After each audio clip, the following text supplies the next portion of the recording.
Welcome to Silver Linings Talk Show. Today we have Anne Garland, Annie without the E, because she says there's no I in team.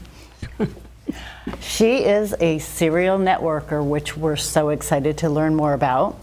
She started out in sales as a sales warrior in the 70s as a woman in a man's world. Love that. And she had to quickly learn how to succeed. She has expanded her mission to teach women in all industries how to network efficiently, effectively, confidently, and successfully. We're thrilled to have this author, award-winning presenter, and event producer with us today. Right, Dina? Absolutely. Annie, thank you so much for being with us. We're super excited. And of course, I have to ask you, what's with the chicken? What chicken? Oh, that chicken. This chicken. That chicken. Well, Dixie, chick. Sorry, bad pun. So she's on the cover of my book with me. And the reason is, you see, when you're writing a networking book, and there's hundreds of networking books out there, you want to be memorable. Mm-hmm. And even when you're networking in person, you want to be memorable. And we're going to talk a little bit about that today. Yeah. So the chicken, I thought, how do I do this with the chicken? And I thought, well, you go to a networking meeting, you might be eating rubber chicken time after time after time. No, I'm sorry, Dixie, sorry about that. Didn't mean to insult you. But, that didn't quite work. And so I'm sitting there going, so what's the most common thing you think about when you see a rubber chicken, or when there's a chicken joke? What's the joke? Oh, yeah. Why did the chicken cross the road? Right. Do we ever... No. I finally answered Okay. that age-old question, why did the chicken cross the road? And the answer is to meet other chicks, right? There you go. Really? I kinda So like us that. chicks, we have to stick together. That's right. Right? But the whole metaphor of that whole thing about why did the chicken cross the road? I mean, what is the why? The why, she wanted to get to the other side to meet other chicks, but she was afraid because she hesitated. So that's just like networking, Yeah, and I think we should kind of like cross the road a little bit to the Carolinas. And bring Diane on, who we're super excited that she can join us today via Zoom. Yay! Another chick is joining us. We have another 5 chicks in the room. So Hi, we were just talking so great to see everybody. Yeah, so we are talking about networking today. And Annie, we would love to start with, certainly, you just talked about what kind of influenced you to bring the chick. Right. Well, and the metaphor is, a lot of people have a fear of networking. And however, the reason why she crossed the road, the fear of not crossing is greater than crossing, right? So we're going to overcome that with, reading my book. We're going to talk a little bit about that today. Of course, there's 370 pages. We cannot.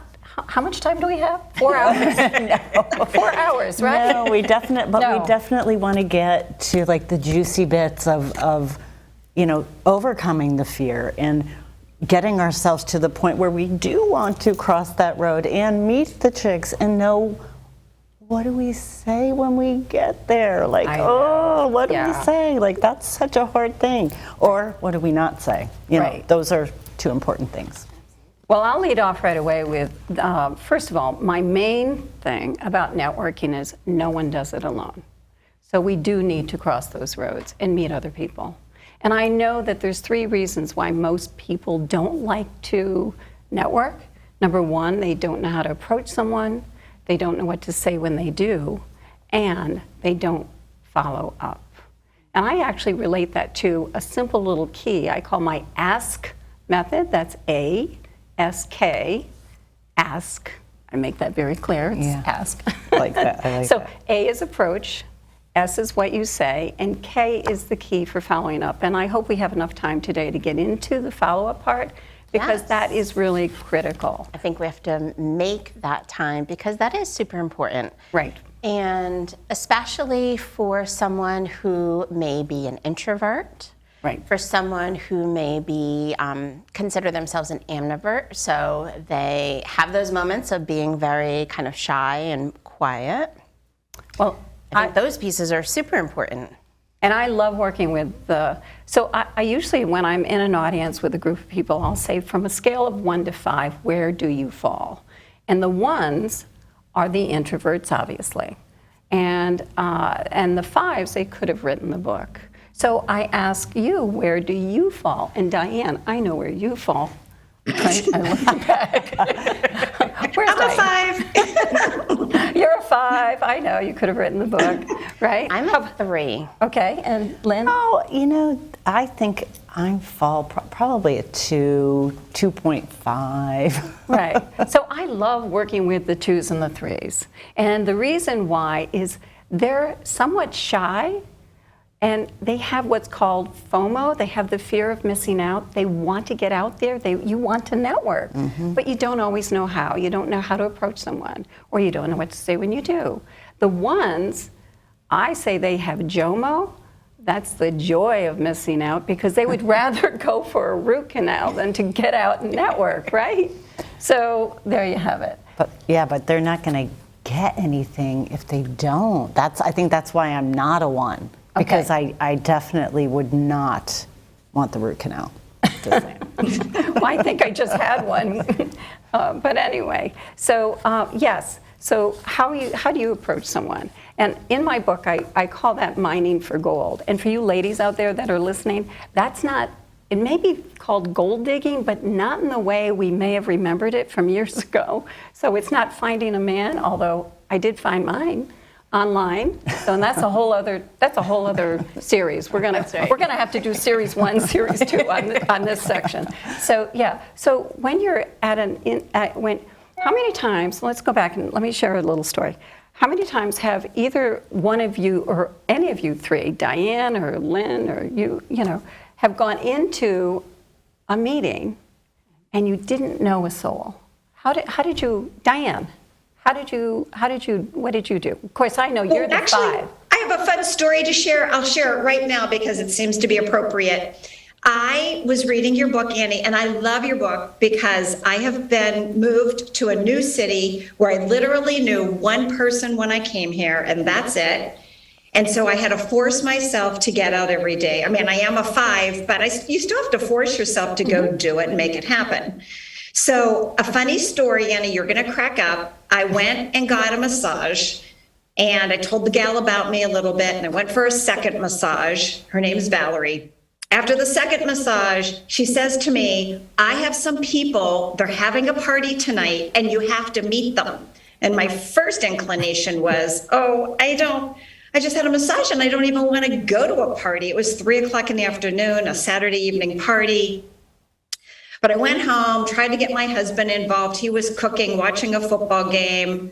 I actually had some good energy after a massage, which sometimes you don't, but I had some good energy. And I thought, well, I'll go just for a half hour, because just like what you said, Annie, if you don't take advantage of it, sometimes that opportunity doesn't come back. Sometimes it goes and you never get it again. So as I'm reading your book and I'm trying to apply, I was trying to do a chapter a night before I went to bed and then apply it the next day. And so you were saying in that particular chapter to, make sure, there's a fear of crossing the road, but just go do it.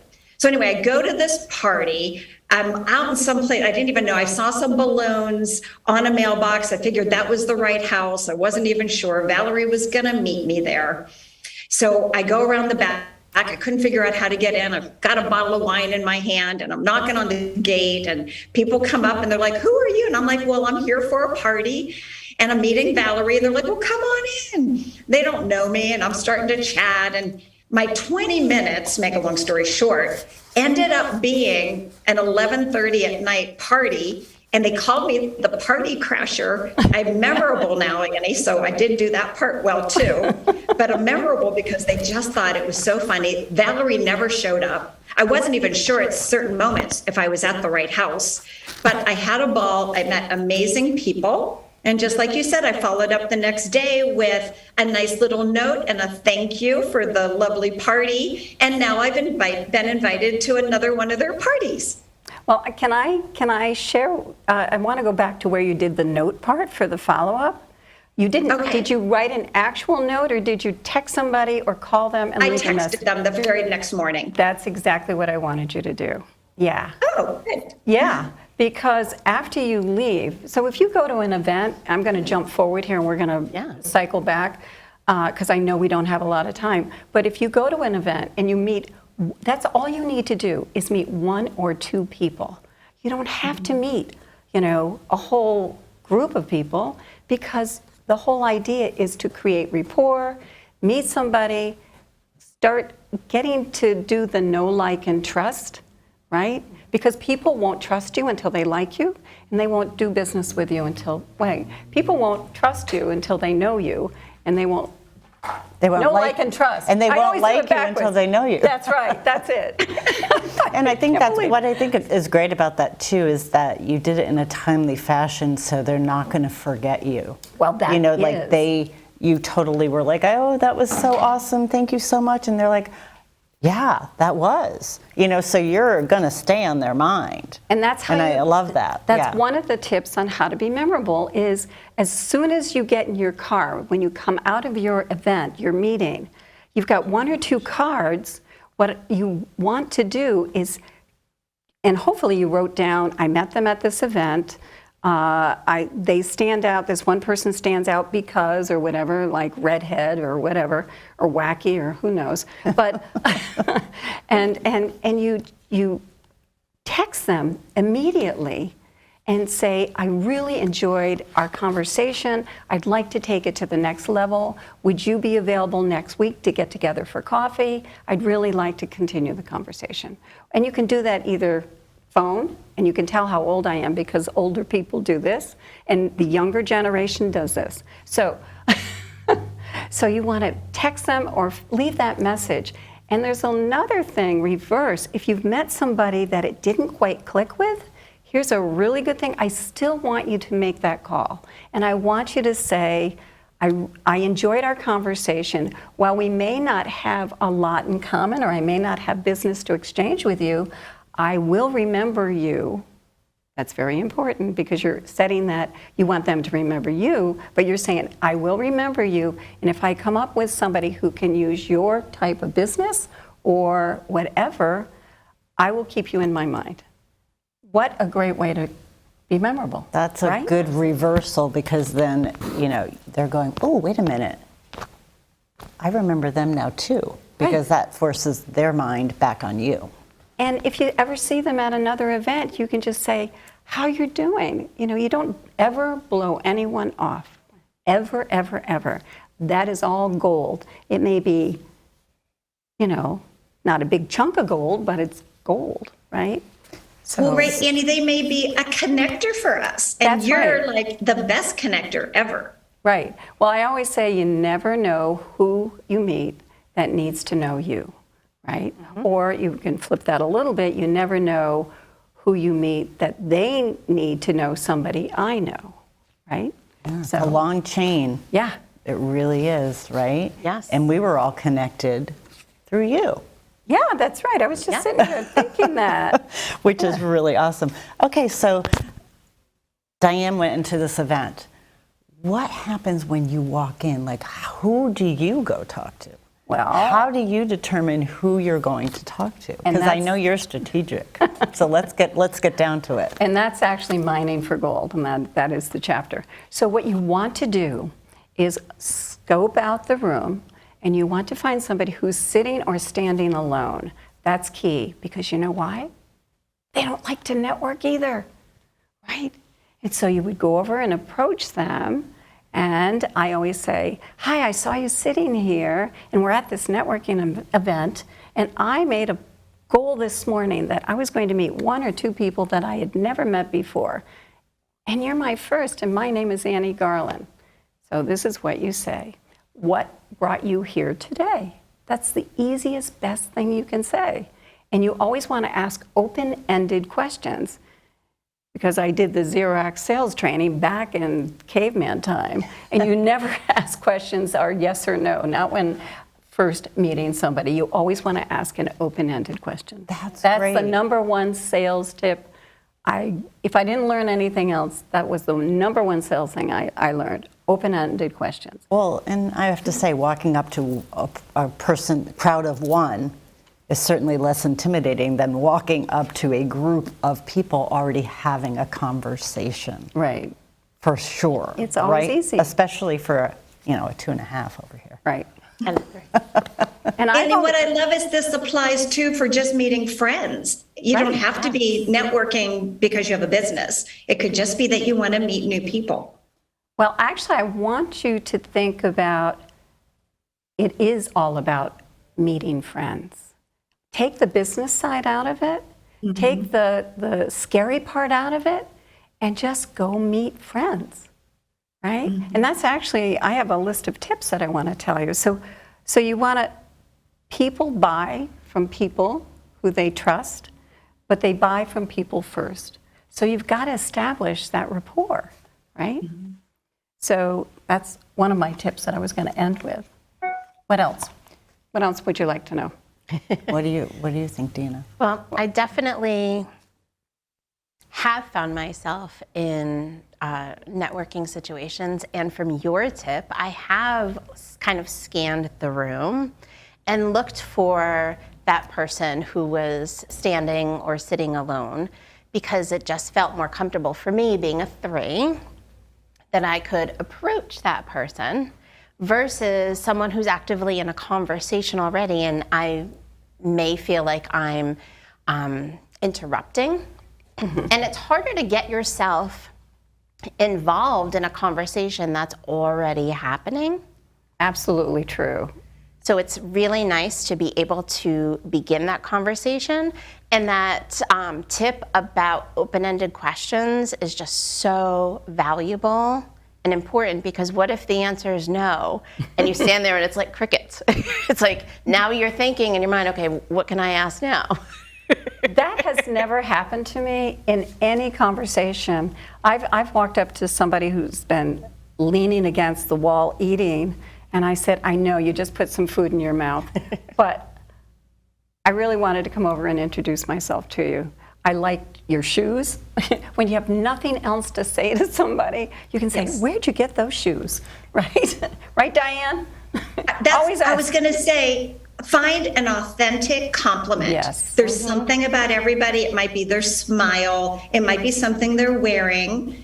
Or it might just be that you just liked how they looked, and you could say that. You're just beautiful. Yeah. Or they like your white glasses. Yeah. Oh, I love that. Yeah. I really think that those are always genuine, because that's you're kind of, especially coming from me, who's on the lower end of this, kind of closer to introvert than anybody here. I do go there.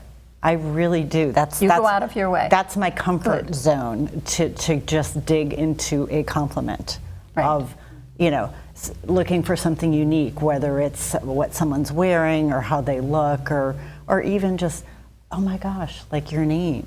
Right. Or, it's so original. Where did it come from? Now that you mentioned name, there is another tip too. What are the 2 most important words to any person? And I've already gave you the clue. It's their name. Their name. So when you meet someone, you want to say, hi, how are you? And you want to, hi Lynn, how are you doing? My name's Anne Garland, what brings you here? It's so easy, right? And I have so many tips in the book on a whole list of, what to say when you don't know what to say. So one of the chapters that I thought was so humorous, and there's humor throughout the book, which I love. Well, you can't have a chicken on the front of the book. And not And have not humor. have humor in the pages, was how is networking like men's underwear? Oh yeah, that's my favorite. I actually did sell men's underwear, and you can imagine that was quite an experience. I can't even imagine, but Yeah. let's answer the question. How is how is networking like men's underwear?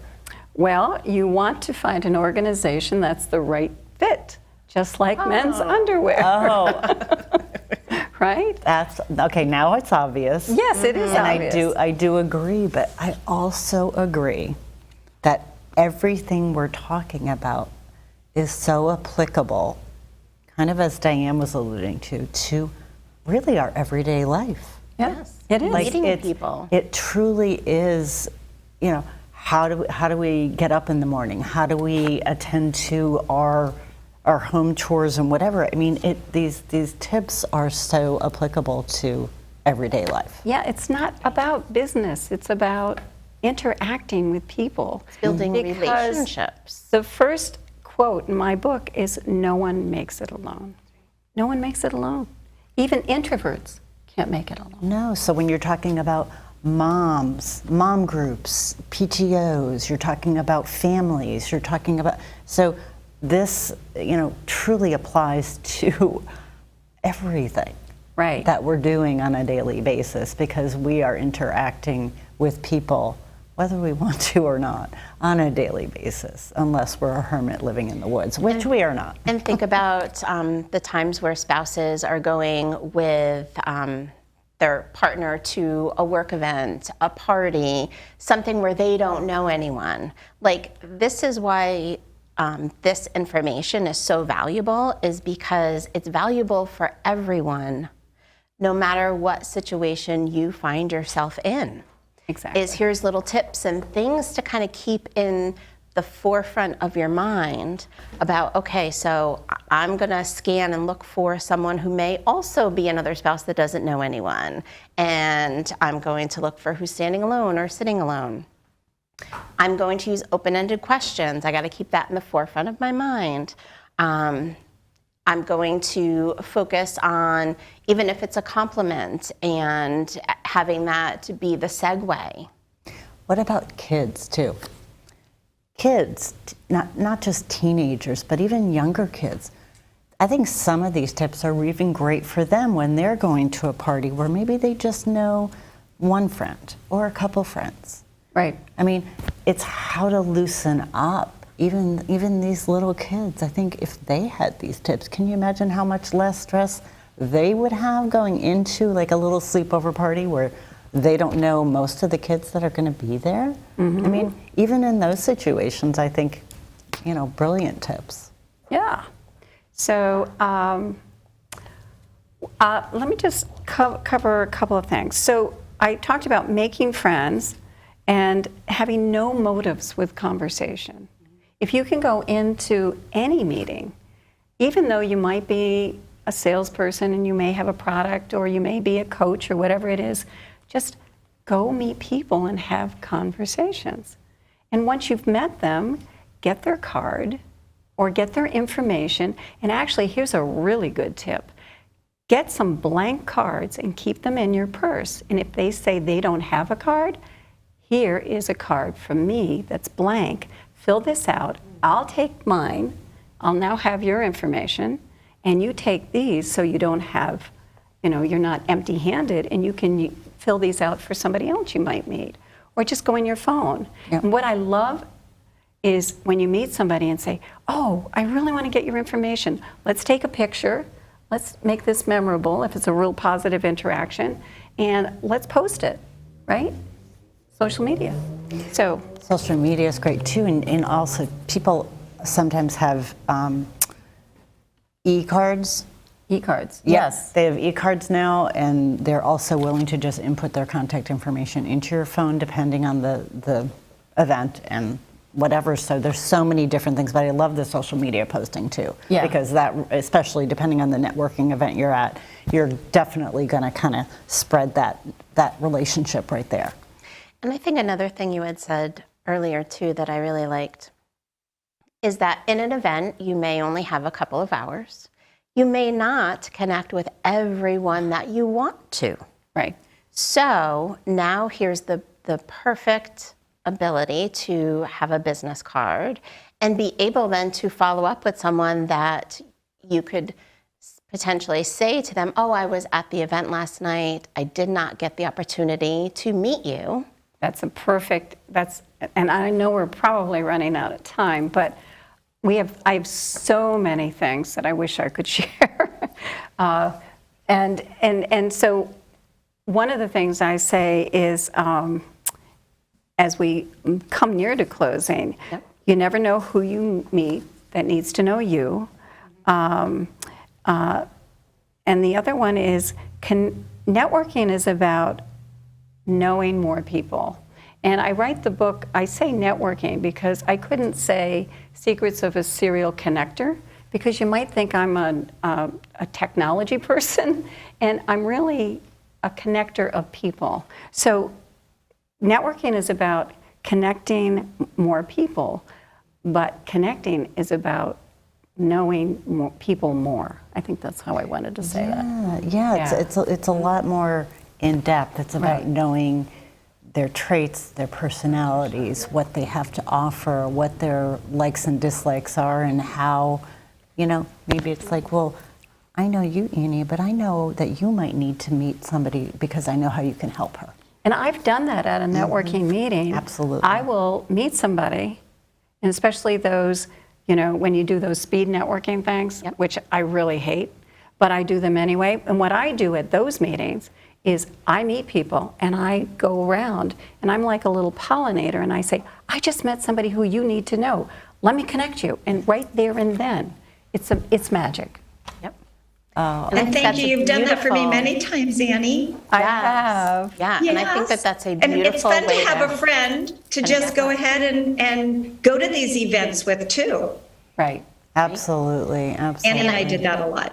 Yeah, and I think that that's a beautiful way to kind of wrap up the conversation today, is also knowing that it doesn't end after that one event. No, that's why you take And it. that's the beauty. Yeah, and you need to be memorable, you've got to stay in touch. That's the key. That's stay focused. Awesome. Well, Annie Garland, Secrets of a Serial Networker. We are so thrilled that you were able to join us today, and thank you for being here and sharing your golden nuggets and wisdom. Yes, well, it's been my joy and my For pleasure. chicken nuggets. And Dixie, thanks for coming. Yeah. My dogs like Dixie, but I won't, Anyway, it's been fun. Yep. This is fun. I have so much more to share. Oh my gosh. We need to do another episode. So we'll see you all soon. Yep, we'll see you all soon. And Diane, it was awesome having you via Zoom. I miss you, Diane. I miss you too. Miss everybody. Yeah. Love you guys. Love you. Bye-bye.